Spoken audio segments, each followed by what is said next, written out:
शोहरत की बुलंदी, लाखों फॉलोअर्स और लोगों की तवज्जो का मरकज बनने वाले ये फनकार आखिर में तन्हाई का शिकार क्यों हो जाते हैं? वही फनकार जिनके सोशल मीडिया पर लाखों मद्दाह होते हैं, जिनके साथ काम करने वाले साथियों की फहरिस्त कभी खत्म नहीं होती।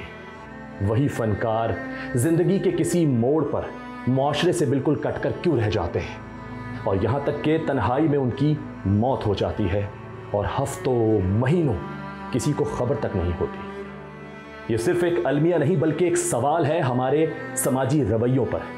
क्या हम सिर्फ कामयाबी के वक्त साथ होते हैं? क्या ये फनकार सिर्फ उस वक्त कीमती होते हैं जब तक पर्दे पर नजर आ रहे हों?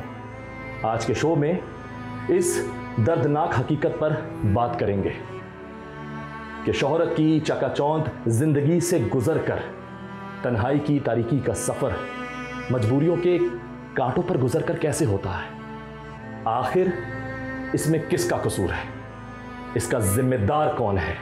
मैं, आप या फिर ये पूरा मुआशरा? आज इस पर बात करने के लिए हमारे साथ पाकिस्तान के फिल्म और ड्रामे के नामवर आर्टिस्ट जनाब असलम शेख साहब मौजूद हैं। इनसे बात करेंगे और जानेंगे कि आखिर फनकारों के साथ ऐसा कुछ क्यों होता है। अस्सलाम वालेकुम सर। वालेकुम अस्सलाम। बहुत शुक्रिया सर वक्त देने के लिए। सर, सवाल आपके सामने है, क्यों होता है ऐसा? देखिए जी, शोहरत, इज्जत, शोहरत, दौलत, तीनों चीज़ें जब आदमी को बहुत कुछ मिल जाता है तो उसका तो सब कुछ पूरा हो गया ना, जो चीज़ चाहता था वो। कुछ आर्टिस्ट स्ट्रगल पीरियड में ही चले जाते हैं कि वो स्ट्रगल कर रहे होते हैं और उस पीरियड में चले जाते हैं। कुछ आर्टिस्टों को वक्त से पहले मिल जाता है। ठीक।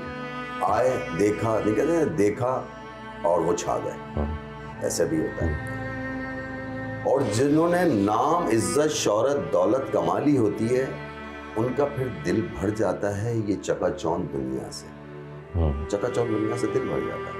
उस वक्त उनको किसी अच्छे साथी की जरूरत होती है। ठीक है। साथी या साथियों की, मेल या फीमेल। मैं इस फील्ड के अंदर तकरीबन 35 साल से काम कर रहा हूँ और स्टेज के 5 साल लगा ले तो 40 साल हो गए मुझे इस इंडस्ट्री में काम करते हुए। बिल्कुल।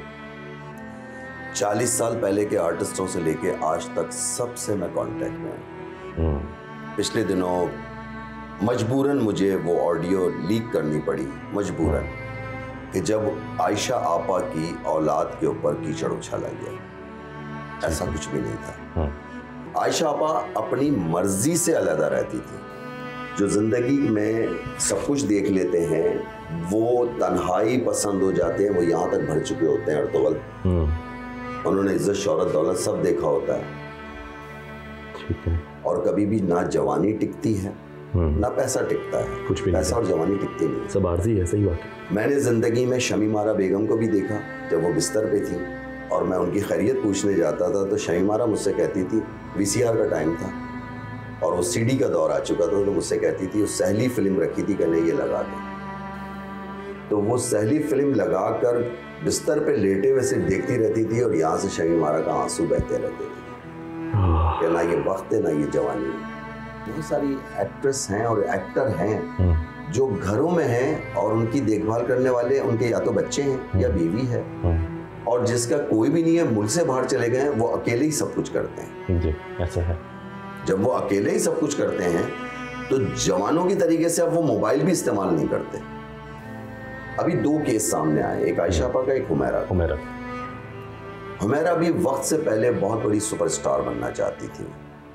अच्छा, सही। लेकिन उसके लिए वो गलत तरीके से स्टार नहीं बनना चाहती थी, इसलिए उन्होंने अपना हल्का अहबाब अपने घर तक नहीं रखा। फैमिली उनकी आउट ऑफ सिटी थी।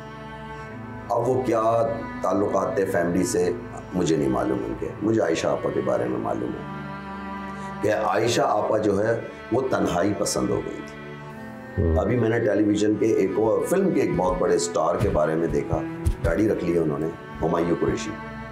जी जी जी, बिल्कुल। देखा मैंने। वो भी तन्हा पसंद, बिल्कुल दाढ़ी रखी। हाँ, वो तन्हा पसंद हो गए। तन्हा पसंद इसलिए हो जाते हैं कि उनकी कोई स्टोरी सुनने वाला नहीं होता। ये साइकोलॉजिकल प्रॉब्लम है, ये एक बीमारी है समझ लें।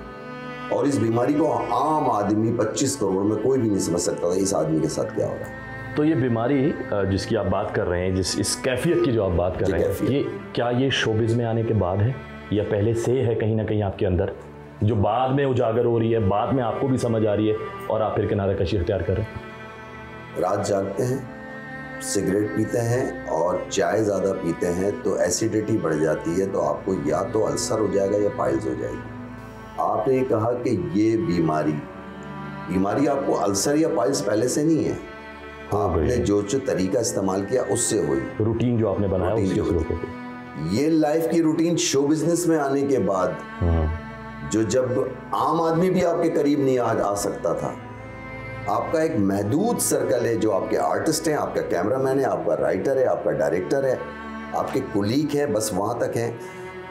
शूटिंग करने के बाद वो आपके घर तो साथ नहीं जाएंगे, घर तो आप अकेले जाएंगे, आप अपने ड्राइवर के पास बैठेंगे, आप अपने घर चले जाएंगे, क्योंकि वो सुबह से शाम तक expression, stresses, pauses, body language, footwork इससे गुजर रहे होते हैं, वो साइकोलॉजिकल चल रहे होते हैं।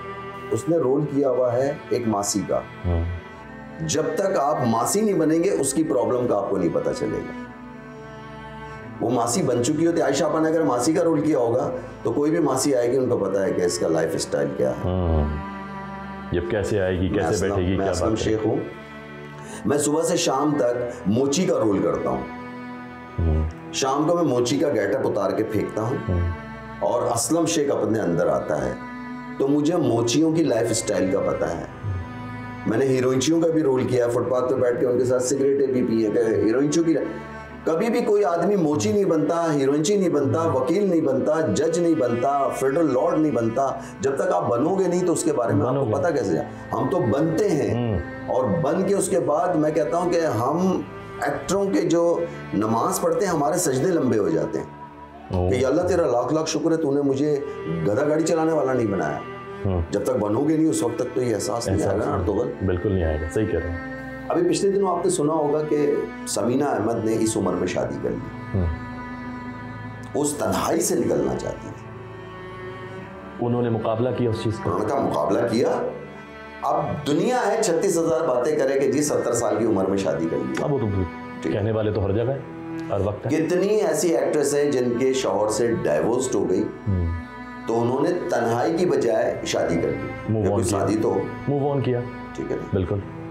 उसकी वजह यह कि रात को अगर आपको, जैसे रात को मैं अम्मी के पास होता हूँ बेड पे, मैं अपने कमरे में नहीं होता, मेरी अम्मी एसी में नहीं रह सकती, तो रात को ज़रा सा भी खांसती है तो मैं फ़ौरन उठ के बैठता हूँ बेड के, जी आपको कुछ चाहिए। एक बड़े सगीर इंडो पाक के बहुत बड़े स्टार ने एक बात कही थी कि हम एक कमरे में सोते थे, 5-6 भाई थे, अम्मा अब्बा थे, रात को कोई बहन भाई या कुछ खांसता भी था तो फ़ौरन उठ जाते थे कि पानी तो नहीं चाहिए, तबीयत तो ख़राब नहीं है। अल्लाह ने नाम दिया, पैसा दी, शौहरत दी, मैंने अपनी माँ को अलहदा कमरे में रखा और मैं अपने बेडरूम में था। रात को किस वक्त उसकी माँ उठी, खांसी हुई और वो उसकी आवाज़ नहीं सुनी नहीं उसने और उसकी माँ मर गई। सुबह वो उठा, माँ के कमरे में गया तो मुर्दा हालत में मिली उसको, जिसका नाम था जैकी श्रॉफ। उसने रो के कहा ये बात, कहते हैं ये दीवारों ने, एक ही घर में रहते हुए भी तनाई हो गई, दीवारों ने खत्म कर दिया, बांट दिया सबको, बांट दिया ना। एक ही घर में रहते, कहने कि एक कमरे में थे, सब साथ रहते थे, मोहब्बत थी, प्यार था पहले। तो मेरे भाई ये एक, मैं इसको किसी डॉक्टर से पूछ लीजिएगा, मैं इसको बीमारी कहूँगा। ये बीमारी आ जाती है तन्हाई पसंद।